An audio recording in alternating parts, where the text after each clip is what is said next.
कुलदीप यादव ने करा दी है टीम इंडिया की वापसी, क्योंकि तीसरे दिन पहले सेशन का खेल खत्म होने तक इंग्लैंड का स्कोर है 290 रन 5 विकेट के नुकसान पर। अब जब तीसरे दिन का खेल शुरू हुआ तो सभी को उम्मीद थी कि टीम इंडिया को आज काफी मुश्किलों का सामना करना पड़ेगा, क्योंकि जिस तरह से दूसरे दिन बेन डकेट ने बल्लेबाजी की, जिस तरह से आने वाले खिलाड़ी इंग्लैंड की लाइनअप में हैं और जिस तरह से रविचंद्रन अश्विन ने तीसरे टेस्ट मुकाबले से पर्सनल रीजंस की वजह से अपना नाम वापस ले लिया है, तो उम्मीद थी कि इस फ्लैट पिच पर आखिर टीम इंडिया की वापसी कैसे हो पाएगी। लेकिन अगर आपको याद हो कि सुबह मॉर्निंग लाइव में भी मैंने यह बात कही थी कि अगर टीम इंडिया की वापसी कोई करा सकता है तो वो होंगे जसप्रीत बुमराह और कुलदीप यादव, क्योंकि इकलौते जसप्रीत बुमराह ही एक ऐसे गेंदबाज हैं जिन्होंने वाइजैक टेस्ट में टीम इंडिया को बिना किसी मदद के पिच से इतने सारे विकेट चटकाए थे, प्लेयर ऑफ द मैच बने थे और इंग्लैंड के सभी बल्लेबाजों को मुश्किल का सामना कराया था। इसके अलावा कुलदीप यादव ने भी वाइजैक टेस्ट में शानदार गेंदबाजी की थी और सबसे बड़ी बात यह है कि कुलदीप यादव किसी भी पिच के मोहताज नहीं है कि जहां पर बॉल टर्न करेगी कुलदीप यादव वहां पर उनको मदद मिलेगी। ऐसा कोई सीन कुलदीप यादव के साथ नहीं है। कुलदीप यादव हर पिच पर अपनी कला के साथ बॉल को स्पिन कराना जानते हैं, बॉल को मूव कराना जानते हैं। यही बात मैंने सुबह लाइव में भी बताई थी कि अगर टीम इंडिया की आज वापसी होगी तो वो या तो कुलदीप यादव करा सकते हैं या तो जसप्रीत बुमराह। अब अगर एक एक करके आज के विकेट्स की बात करें तो सबसे पहले बेन डकेट और उनके साथ जो रूट की जोड़ी मैदान पर थी, जिसके बाद टीम इंडिया को यहां पर पहला ब्रेक थ्रू दिलाया यहां पर फास्ट बॉलर जसप्रीत बुमराह ने, जिन्होंने पहला विकेट आज दिन का चटकाया। इसके बाद साथ में कुलदीप यादव ने टीम इंडिया की वापसी में एक बड़ी भूमिका निभाई, क्योंकि उसके बाद उन्होंने ना सिर्फ बेन डकेट को आउट किया जो कि कल बहुत अच्छी फॉर्म में नजर आ रहे थे, बल्कि उसके बाद उन्होंने जॉनी बेयरस्टो को भी बिना खाता खोले पवेलियन का रास्ता दिखाया। अब ऐसे में टीम इंडिया के लिए यह बहुत बड़ी जीत है पहले सेशन में, क्योंकि आज उम्मीद थी कि बहुत ज्यादा पिच में अभी भी घुमाव देखने को नहीं मिलेगा और जहां तक है जिस तरह से कल पिच फ्लैट नजर आई थी आज भी पिच फ्लैट ही नजर आएगी। उम्मीद थी कि जिस तरह से जो Root Jonny Bairstow attacking cricket खेलने के लिए जाने जाते हैं, इस पिच पर टीम इंडिया को तीसरी इनिंग्स में काफी ज्यादा मुश्किल का सामना करना पड़ सकता है। लेकिन कुलदीप यादव के इरादे कुछ और ही थे। जिस तरह से उन्होंने डिसिप्लिन के साथ गेंदबाजी की, कंसिस्टेंट लाइन और लेंथ के साथ गेंदबाजी की, इंग्लैंड के किसी भी बल्लेबाज के लिए रन बनाना आसान नहीं हुआ। और ये इस बात का अंदाजा आप इंग्लैंड की जो करंट रन रेट है उसी से लगा सकते हैं, जहां एक तरफ इंग्लैंड की टीम कल 6 से भी ज्यादा के नेट रन रेट से आगे बढ़ रही थी, जबकि आज लंच सेशन खत्म होने तक इंग्लैंड का जो नेट रन रेट है वो आ गया है 4.75 तक। अब अभी अगर बात करें तो बेन स्टोक्स और बेन फोक्स की जोड़ी मैदान पर मौजूद है और यहां से अभी भी इंग्लैंड की टीम इंडिया का जो पहली इनिंग्स का स्कोर है उससे 155 रनों से पीछे है।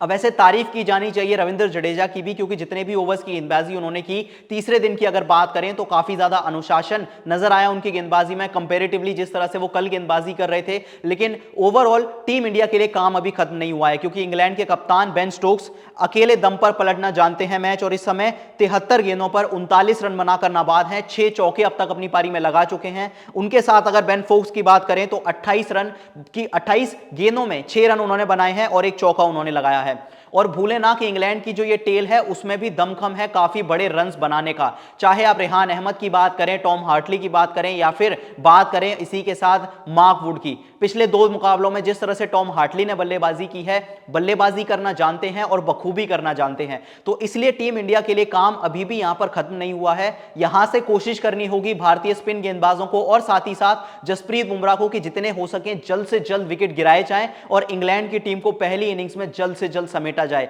क्योंकि इसके बाद आपके पास भूले ना चौथी इनिंग्स में रविचंद्रन अश्विन नहीं होने वाले हैं गेंदबाजी के लिए, तो आप बहुत ज्यादा रन्स नहीं छोड़ना चाहेंगे इंग्लैंड के लिए, इसलिए जितनी जल्दी हो सके आप यहां पर उनको ऑल आउट करना चाहेंगे। इसके अलावा अगर आप प्रेस कॉन्फ्रेंस की बात करें जो अश्विन ने कल की थी, उन्होंने भी इस बात की इंपॉर्टेंस बताई थी कि यह मैच किस ओर जाएगा यह बहुत ज्यादा डिसाइड करेगा कि किस तरह से टीम इंडिया अपनी दूसरी इनिंग्स में यहां पर बल्लेबाजी करेगी। क्योंकि देखिए पिछले इनिंग्स में नो डाउट टीम इंडिया ने बहुत अच्छी बल्लेबाजी की। रोहित शर्मा की पारी की बात करें या सरफराज खान की बात करें, जिस तरह से उन्होंने बल्लेबाजी की, यहां पर दाद देनी होगी कि टीम इंडिया अभी जिस सिचुएशन है उसमें बहुत बड़ा रोल इन 2 पारियों का रहा है। लेकिन to be honest team India और बेहतर स्थिति में हो सकती थी अगर थोड़े से रन जायसवाल ने बनाए होते, थोड़े से रन शुभमन गिल ने बनाए होते, क्योंकि पहले दिन पिच पूरी तरह से फ्लैट थी, रन्स बनाना कोई मुश्किल नहीं था। लेकिन वहां पर भी तारीफ करनी होगी मार्क वुड की, जिस तरह से उन्होंने गेंदबाजी की और एक टाइम पर टीम इंडिया के 33 रन पर 3 विकेट यहां पर गिर चुके थे।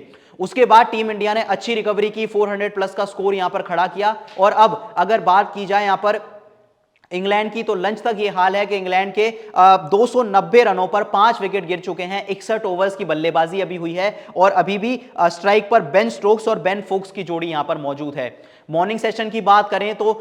जैसे कि हमने बात की, कुलदीप यादव ने अच्छी गेंदबाजी की, जसप्रीत बुमराह ने अच्छी गेंदबाजी की, इवन मोहम्मद सिराज को भी यहां पर तारीफ करनी होगी क्योंकि जिस तरह से उन्होंने कंसिस्टेंटली बुमराह का साथ निभाया, भले ही उनको विकेट नहीं मिला लेकिन उनकी जो लाइन और लेंथ थी वो बहुत ज्यादा कंसिस्टेंट थी। इकोनॉमी उनकी बहुत बेहतर नजर आई आज कंपैरेटिवली कल के मुकाबले में, और ओवरऑल जो पहला सेशन था पूरी तरह से टीम इंडिया के नाम गया क्योंकि आपने ना सिर्फ इंग्लैंड के 3 बड़े विकेट चटकाए, लेकिन ये देखिए कौन से विकेट चटकाए। बेन डकेट जो 150 से ज्यादा रन बना चुके थे, जो रूट जो प्रोबेबली इंग्लैंड की इस बैटिंग लाइनअप के सबसे इंपॉर्टेंट बल्लेबाज हैं, और साथ में जॉनी बेस्टो, जिस तरह के अटैकिंग अंदाज है उनका इस पिच पर अगर कहीं वो सेट हो जाते तो बड़ी पारी जॉनी बेस्टो भी खेल सकते थे। लेकिन अब अगर बात करें दूसरे सेशन की, कुछ ही देर में शुरुआत होने वाली है, क्रीज पर होगी बेन स्टोक्स और बेन फोक्स की जोड़ी। अब यहां से क्या प्लान होगा, क्योंकि अब आप ये नहीं चाहेंगे कि बेन स्टोक्स एक छोर से रन बनाते रहें और साथ में जो उनका साथ देने के लिए हैं काफी सारे बल्लेबाज मौजूद हैं। बेन फोक्स की बात की जाए, टॉम हार्टली की बात की जाए, या फिर इवन अगर रेहान अहमद की बात की जाए, क्योंकि ये दमखम है इंग्लैंड के पास कि वो अभी भी यहां से ये जो लीड है 155 रनों की उसको कम कर सकती है। पिछले 2 मुकाबलों में हमने देखा है रेहान अहमद ने भी रन्स बनाए हैं। इसके अलावा बात करें अगर टॉम हार्टली की, उन्होंने भी रन्स बनाए हैं। और आखिर में अगर मार्क वुड की बल्लेबाजी की बात करें तो वो भी बड़े बड़े शॉट्स खेल सकते हैं। तो अभी जो काम है वो खत्म नहीं हुआ है, और जिस तरह से मैंने सुबह बात की थी, अभी भी मुझे लगता है कि ज्यादा से ज्यादा गेंदबाजी जसप्रीत बुमराह और कुलदीप यादव से कराई जानी चाहिए, क्योंकि अब धीरे धीरे बॉल घूमने लगा है। धीरे धीरे आपको जैसे जैसे दिन बढ़ता जाएगा, जैसे जैसे चौथा दिन आएगा, बॉल टर्न होने लगेगी और बल्लेबाजों के लिए काम और भी ज्यादा मुश्किल हो जाएगा। सिर्फ इंग्लैंड नहीं, भारत के बल्लेबाजों के लिए भी। तो यहां पर आपको चाहिए कि ये जो 155 रन की लीड आपके पास बची हुई है, इसको जल्दी से जल्दी जितना हो सके इंग्लैंड को ऑल आउट करने की कोशिश करें, और उसके बाद जब टीम इंडिया की बल्लेबाजी आएगी तो इस बार आपको रन चाहिए। टू बी ऑनेस्ट, जो बात अश्विन ने कही थी, मुझे भी यही लगता है कि जिस तरह से तीसरे इनिंग्स का खेल होगा, जिस तरह से टीम इंडिया दूसरी पारी में बल्लेबाजी करेगी, वो डिक्टेट करेगा कि यह मैच किस ओर जाएगा। तीसरी इनिंग्स में अगर बात करें कंपैरेटिवली बॉल कम स्पिन होगा, लेकिन जब इंग्लैंड की बल्लेबाजी आएगी चौथी इनिंग्स में तो बॉल थोड़ा ज्यादा घूमने लगेगा, थोड़ा ज्यादा पिच से हरकत होने लगेगी। और एक एडिशनल फैक्टर यह भी है कि आपके पास अब अश्विन जैसी क्वालिटी का गेंदबाज नहीं है, तो आप चाहेंगे कि कम से कम फोर्थ इनिंग्स में आपके पास वो 250-300 रन का कुशन हो। उसके अलावा इंग्लैंड बैक करेगा खुद को ये मुकाबला यहां से जीतने के लिए। तो अब दूसरा सेशन काफी इंपॉर्टेंट रहेगा, क्योंकि पहला 1 घंटा